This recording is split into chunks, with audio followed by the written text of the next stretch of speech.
Good afternoon, everybody. I'm Allie, and today I'm going to be talking about avoiding the pitfalls of the hiring process. First, I'll talk about preventing bias. Then I'll talk about obtaining adequate information about potential candidates. And finally, we'll cover some legal concerns that arise during the hiring process. Let's get started. The first pitfall of the interview process is bias. This can be a subconscious thing that you don't necessarily know is there. It could be culturally entrenched, but how we recognize bias is when an interviewer comes in, or an interviewee, and we have some sort of an emotional attachment to them.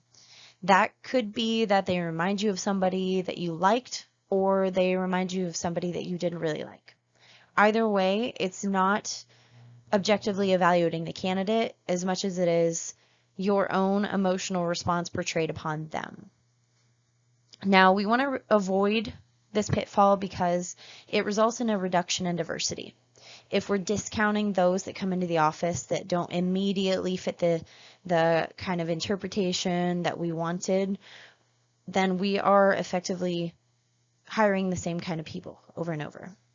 And that's valuable talent that we're missing out on. Additionally, we all know that diversity is a necessary thing in the workplace. It increases productivity and it increases our ability to problem solve, especially when our customers are diverse. Finally, having a bias can result in that illegal discrimination that causes lawsuits, and no one wants that. Now, how do we avoid this bias? Well, the first thing is to make sure we define the job requirement.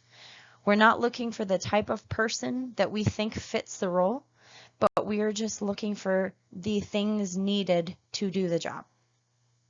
Interview panels are great in rooting out bias because the panel should be a little bit diverse and they'll all have different opinions, they'll all have those different subconscious biases, and they'll kind of start to level out between the panel members. Another tactic is to give the candidate the benefit of the doubt. So don't immediately start judging somebody when they walk in or determining they're guilty. Be the juror, not the judge. Finally, we want to utilize scorecards so that we have something written down prior to the interview to objectively rate the candidates. Using that scorecard, we can see how the candidates were comparable in different areas, and it's all listed out plainly instead of having some sort of a bias. Let's go ahead and move on to the second pitfall, which is not obtaining enough information. Now, the interesting thing about getting the information from the candidates is we, the employer, put out there what we want from them. Our job posting is based off of the the role that we need them to do. So we tell them what their qualifications are, their responsibilities, common tasks, and those skills, both soft and hard, that we're looking for. It is our job to determine if the candidate has those qualifications, and we can do that through a different variety of questioning techniques. The first one is open-ended. So these are questions that do not result in a yes or no answer. Instead of saying, do you know how to use Microsoft Excel? Which ends in a yes or no, I do or I don't know. We ask, how much experience do you have with using Microsoft Excel? Then we moved on to the experience-based questioning. Instead of saying, do you have experience with Microsoft Excel? We say, what has your experience been? What have you created? What have you done with Microsoft Excel? Because that gives the candidate the opportunity to explain their experience, and we can determine where they are in that skill set. The last type of questioning is an ethical scenario, where we ask the candidate to project what they would do, how they would feel in a certain situation. So it could be something silly, such as you see a little girl steal a loaf of bread from our company. You know that little girl needs the loaf of bread to feed her family. What do you do? This can kind of clue us into how the candidate would react in line with our code of ethics. Now, if we don't record that data, it is worthless. So that's where this interview scorecard comes in handy again. because we have a predetermined set of data that we can rate the candidate on, and we can then compare that information between the candidates and determine who excels where. Then we can take notes for anything that is not on that scorecard, anything exceptional that we see, whether they had a good first impression, a bad first impression, or something else that we take note of.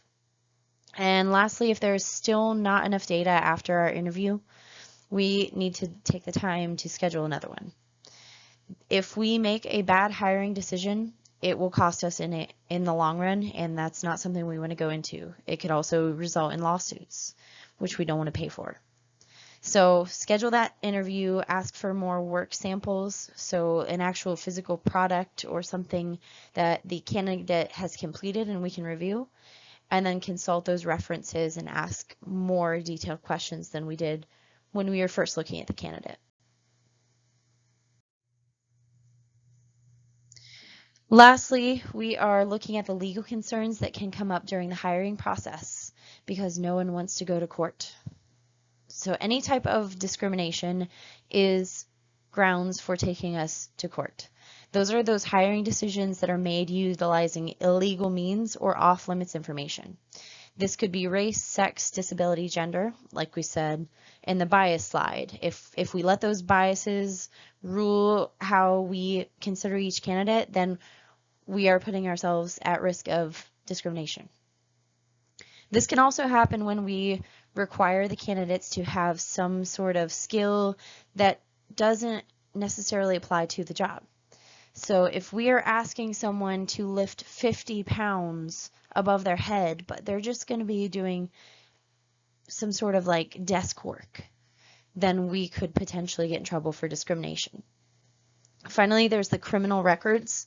So if someone is being hired to be a secretary and we look through their criminal records, we see that they had a run-in when they were younger for stealing a loaf of bread, then we hold that against them for their secretary or their administrative job.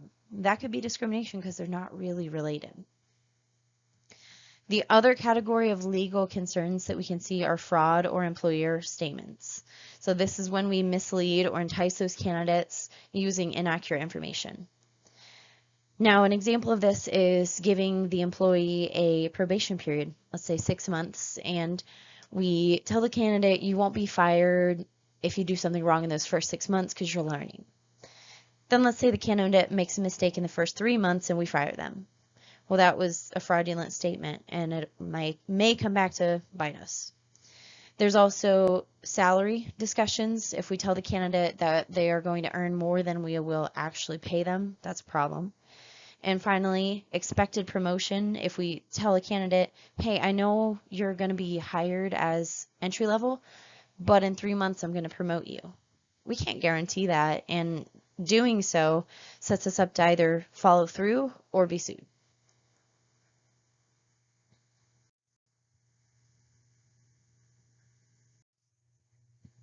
So that's it. Today we talked about the pitfalls to the hiring process, including biases, as well as not obtaining enough information, and finally some legal situations that can arise in the hiring process. Thank you. Have a great day.